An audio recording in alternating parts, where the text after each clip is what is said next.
अस्सलाम वालेकुम मोअज़्ज़िज़ सामीन। तो कैसे हैं आप? उम्मीद करता हूँ आप सब भाई खैरियत से होंगे।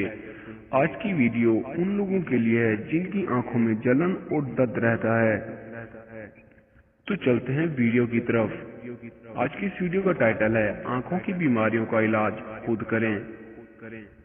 बर्फ के पानी में कपड़ा भिगोकर आंखों पर रखना बेहद फायदेमंद है। आंखों में अर्क गुलाब डालने से बेहद फायदा हासिल होता है। आंखों के मरीज को नमक, मिर्च, खटाई और तेल से परहेज करना चाहिए।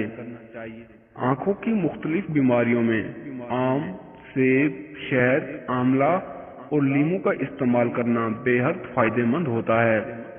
केला खाने से आंखों में फायदा होता है। खुश्क नारियल की गरी और चीनी मिलाकर रोजाना 60 ग्राम 7 दिन तक मुसलसल इस्तेमाल करने से आंखों की आम बीमारियां दूर हो जाती हैं। फूल गोभी के रस का इस्तेमाल करते रहने से आंखों की कमजोरी दूर हो जाती है।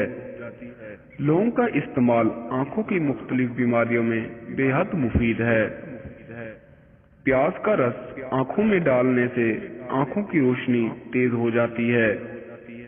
रोजाना एक बूंद शहद आंखों में डालने से मोतियाबिंद से महफूज रह जा सकता है।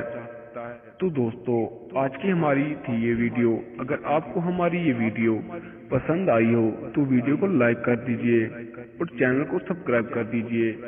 तो मिलते हैं अगली वीडियो में। तब तक के लिए अल्लाह हाफिज। अपना ख्याल रखिएगा।